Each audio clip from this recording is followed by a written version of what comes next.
1 मे जवळ येतोय आणि आपल्याला अतिशय आनंदाने सांगितलं पाहिजे की सगळ्यांना आनंदाने सांगितलं पाहिजे की ज्या वेळेला आपल्याला महाराष्ट्र राज्याला मराठी भाषा म्हणून राज्य मिळालं त्यावेळेला जी परिस्थिती होती ती परिस्थिती पुन्हा निर्माण होण्यासाठी कराओके ग्रुपचा महाराष्ट्रामध्ये फार उपयोग होतो. म्हणजे त्यावेळेला सगळे महाराष्ट्रामध्ये राहणारे सगळे तमिळ लोक थोडक्यात म्हणजे एक पिढी ज्याची पूर्ण झाली सगळी मंडळी मराठी भाषेचं राज्य व्हावं म्हणून धडपडत होती आणि त्याहीपेक्षा मराठी भाषेचं राज्य होण्याची शेवटची मागणी. कारण मराठी भाषेने देशावर राज्य केलेलं होतं मराठी माणसांनी. त्यामुळे पहिल्यांदा कुणीही मराठी राज्य मागत नव्हतं. जे राम गणेश गडकरी असे म्हणायचे महाराष्ट्र देशा म्हणायचे, कधी ते महाराष्ट्र राज्य नाही.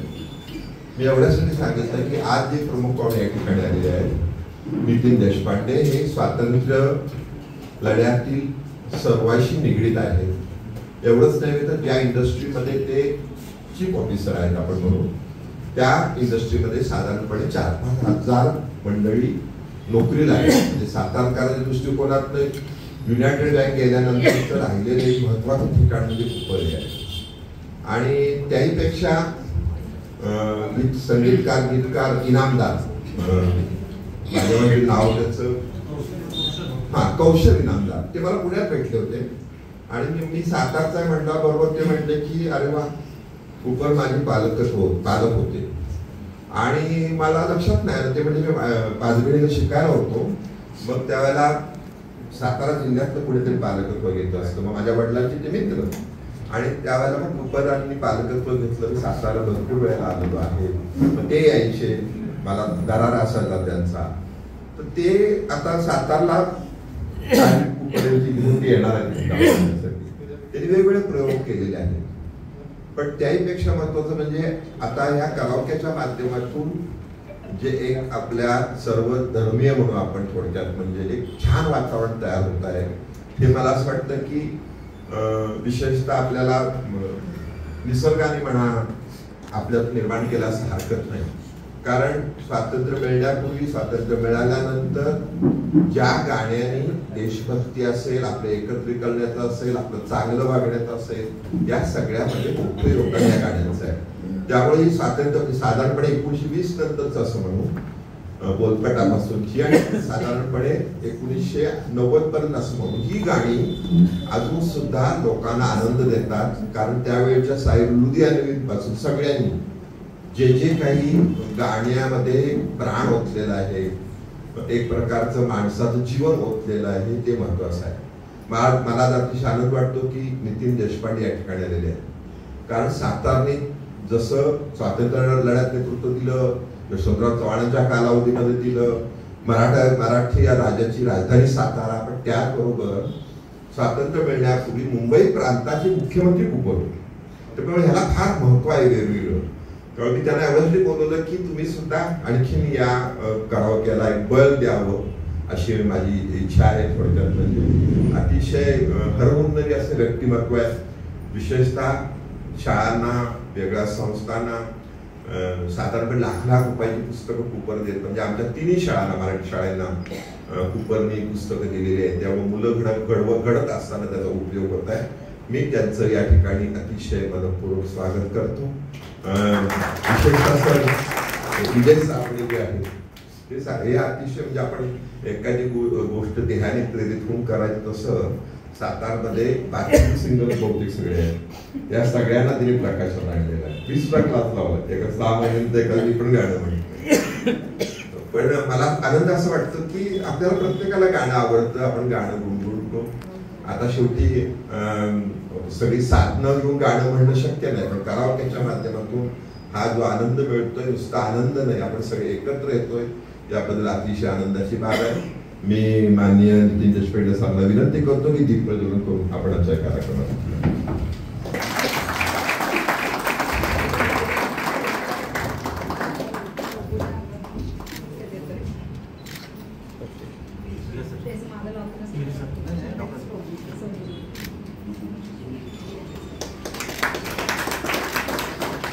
मध्ये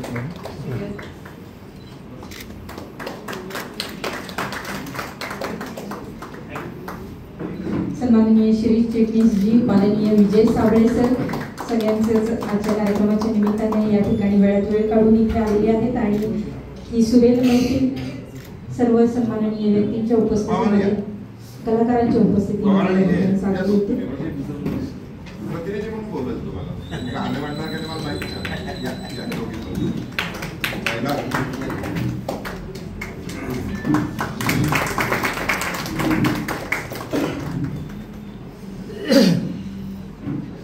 अतिथींच्या आगमनाने उजळले होऊन दीपाच्या उजळीने येथील मांगल्याचे क्षणी बुद्धीच्या स्वरूपाचे व्हावे भावपूर्ण म्हणून संस्कृतीचा सन्मान करून करूया तर दीप पटवून डॉक्टर हा एक मिनिट सगळे चिटणीस पुढे थोडे थँक्यू.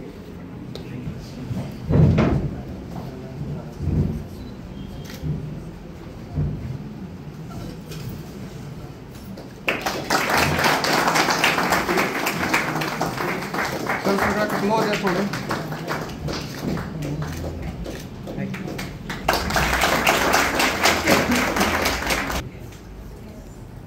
एक मिनिट सर, एक मिनिट सर.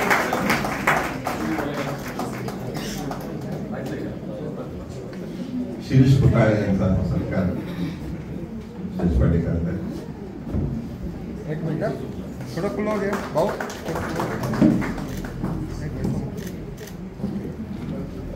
स्वाद पाटील प्राध्यापक स्वाद पाटील यांचा सत्कार करतात. डॉक्टर साहेब खुलं घे सर.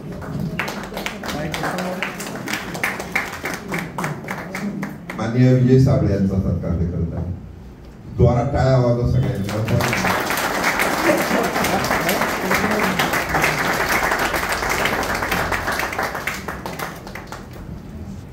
चंद्रशेखर वकील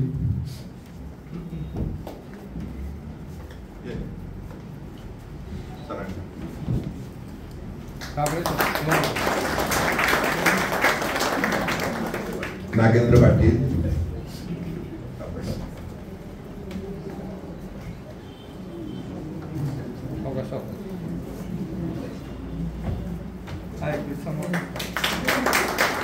शिवकुमार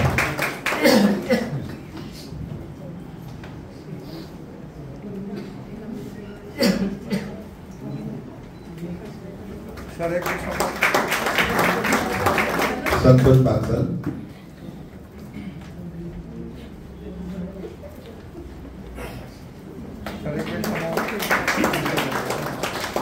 उदय कुंडलकर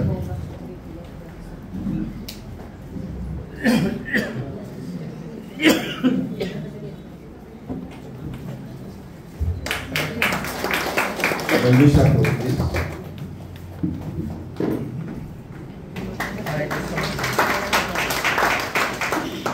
वनिता कुंभार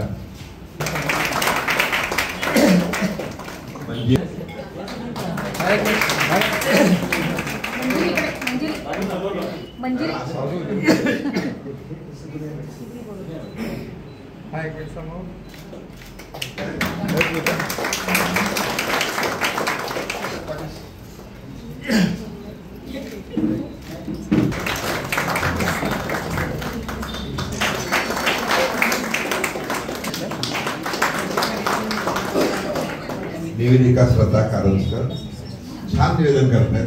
त्या सगळ्या टाळ्या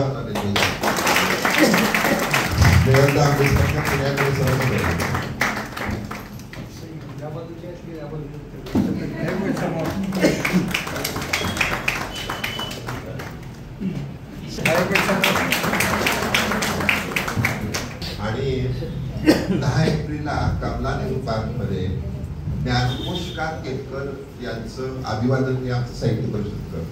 तर केतकर कुठलं ते पण आले होते. त्यात मिलिंद केतकर तो माझ्या शेजारी आला. नंतर कळलं मला मिलिंद केतकर. तो म्हटला शिर्या चिटणीस जो खानावळवाला होता तो तुमचा कोण? मी म्हटलं मी शिर्या. पण मला ते शिर्या म्हटल्यावर जी आपुलकी वाटली ती अतिशय महत्वाची होती. हे मुद्दाम सांगितलं.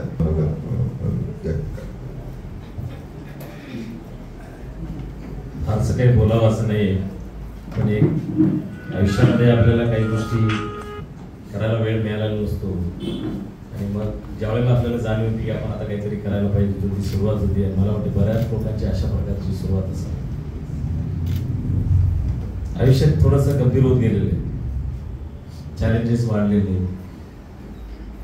आपण बघतो लहानपणी आमच्या किंवा आपल्या सर्वांच्या जे काय होतं तशी गोष्टी आता कुठं राहिलेली नाही. त्याच्यामुळं अशा प्रकारचा छंद, अशा प्रकारची आपल्यामध्ये असलेली कला हिचं कुठंतरी आपल्याला दाखवता येईल आणि त्याचं कुठेतरी समाजातून किंवा लोकांतून त्याचं चीज होईल अशा दृष्टिकोनातून आपण हे करतोय. आणि मला वाटतं की अशा प्रकारचा छंद असणं हे खरंच आवश्यक आहे. आज मी कॉर्पोरेटमध्ये काम करतो, बरेचसे इथले बिझनेसमध्ये काम करणारे लोक आहेत. ह्या प्रकारातून आपल्याला थोडंसं डिस्ट्रेस करता येतं असं मला वाटतं. आणि खरंच हा चांगला उपक्रम आहे. ते सतत माझ्या पाठीमागे पडले होते, 5 मिनिटापासून फोन करता येतो. अगदी सुरू झाल्यापासून फोन केले आणि मला कल्पना नव्हती की मला प्रमुख पाहुणे म्हणून बोलावलं. मी नंतर बघितलं तर माझं नाव तिथं दिसलं. आता मला जाणं भाग आहे, आपल्याला आता काही त्याची सुटका नाहीये. काही लोकांची गाणी मी ऐकू शकलो नाही, थोडासा बसून ऐकायचा प्रयत्न केला, जी काय होईल अजून आहे ना कार्यक्रम. मला वाटतं की अजून उशीर झाला नाही. तर आपल्या सर्वांचं अभिनंदन करतो. एक सुरुवात आपण केलेली, कदाचित बऱ्याच दिवसापासून आपण प्रॅक्टिस करत असत. हा छंद असा सर्व ठेवा आणि जमेल तेव्हा मी नक्की आपलं गाणं ऐकायला आपल्याला दाद द्यायला येते. धन्यवाद. जय जय. मी शेवटा एवढंच सांगेन की कुपर आपल्याला आपल्या सातारामध्ये काय त्याची कल्पना नसते गाळायला. आणि कुपरनी नितेश देशपांडे सारख्यांकडं हे महत्वाचं काम सोपवलं. मला ते अतिशय आनंद वाटतो. त्याचं कारण असं की त्यांना जाणीव आहे. म्हणजे समजा एखादा गरीब मुलगा आहे, समजा आपण म्हणतो मोलकरीचा मुलगा आहे, चांगला शिकलाय, त्याला काही मिळत नसतं. अशा वेळेला निदान आपण ती सर्व्हिस नोकरी म्हणणं आता अतिशय अवघड होत झालेली आहे, पण निदान त्याला काहीतरी एक्सपिरियन्स मिळावा असं जेव्हा आपल्याला वाटतं तेव्हा कुपर हे नाव समोर येतं. युनियन अगदी अशा गोष्टीसाठी ते मदत करत असतं. हा एक मुद्दा. आणि आत्ताच परवा एक आम्ही वॉशिंग मशीन पुण्यामध्ये घेतलं आणि 2 मंडळी आली होती. त्यातल्या परळी गावच्या सरपंच आहेत, त्यांचं नाव आता मला लक्षात नाही, त्यांचा मुलगा होता जो ते वॉशिंग मशीनचं बसवण्यासाठी आला होता. एक अमरावतीचा. पण मी एवढंच सांगितलं की आपण हे काम करत असताना सुद्धा सध्या आपल्याला माहिती आहे की कॉलेजेसमध्ये विद्यार्थ्यांना घरी जाऊन बोलवलं जातं. म्हणजे आमच्या शाळेमध्ये तर येतात की नाही तुमच्याकडे आम्ही 10,000चं बक्षीस देतो, हे कार्यक्रम घ्यायचे. तर आम्हाला माहिती असतं ते हुडकतायत मुलं. कुठली मुलं हुडकतायत? तर ओबीसी, NT, मागासवर्गीय आणि कमी उत्पन्न गट. कारण त्यांना फी त्याची शासन देतं. आणि तो मुलगा मुलगी त्या चरख्यात अडकल्यानंतर त्याला 4 वर्षानंतर 6 वर्षानंतर नोकरी मिळत नाही. मिळण्याची शक्यता फार कमी असते. पण त्याच्याऐवजी ITI केलेले मुलं मुली, बघा आता ITIला फुल सगळीकडे वाहतात. ITI केलेल्या मुला मुलींना मात्र लगेच नोकरी मिळण्याची शक्यता असते. आणि एकदा इंजिनियर झाले की त्याला वाटतं मला इंजिनिअरची नोकरी पाहिजे. त्यामुळे हे सुद्धा अशा या माध्यमातून आपल्याला ज्याला जर शक्य आहे, जसं आता मी शाळांमध्ये करतो, तर ते आपण सुद्धा केलं पाहिजे. पुन्हा एकदा नितीन देशपांडे सर आले, ही अतिशय महत्वाची बाब आहे. आणि कौशल इनामदार यांना आपण त्यांच्या सोयीने तारीख घेईन. पण एक आपण चांगला कार्यक्रम करूया की आपल्याला जसं सगळे म्हणतात तसं सातारमध्ये संगीतासाठी वेगवेगळे कार्यक्रम आम्ही सर राबवणार आहोत. त्याच्यामध्ये कुपर आघाडीवर असेल आपल्याला किंवा त्यांच्या हॉलमध्ये सुद्धा आपण करू शकतो. अशा पद्धतीचं त्यांच्याकडनं मी अपेक्षा व्यक्त करतो. सर आपले खूप खूप आभार. आपण फार मोठं काम करतात त्या गडबडीत अशा कार्यक्रमाला आलात. परंतु हे करावकीचे कार्यक्रम मला असं वाटतं पुन्हा एकदा महाराष्ट्रामध्ये लोकांच्या पर्यंत जाण्यासाठी किंवा लोक एकत्र करण्यासाठी महत्वाचे आहेत. त्यातलं एक शेवटचं उदाहरण नाही, ते नाव मला आठवत नाही, पण त्याच्यावर टीका आली होती त्यांच्यावर. त्याने असं पार्टनरला वालशिल्क असं काय तर नाव आहे आणि त्याच्यावर प्रतिक्रिया छान आली. कारण ही मंडळी सगळी महाराष्ट्र राज्याच्या निर्मितीमध्ये आघाडी होती. कुणाला काय वाटलं ते बोलत असत, कुणाला काय वाटलं व्हॉट्सअपवर टाकत असतं. त्याची पार्श्वभूमी काही बघत नाही, माहिती घेत नाही. म्हणजे प्रतापसिंह हायस्कूलमध्ये 11वीतल्या पहिला येणाऱ्या विद्यार्थ्याला कुपर घरी बोलवायचे. त्यांच्या आई वडील, तो मुलगा आणि बरोबर जेवायला बसवायचे.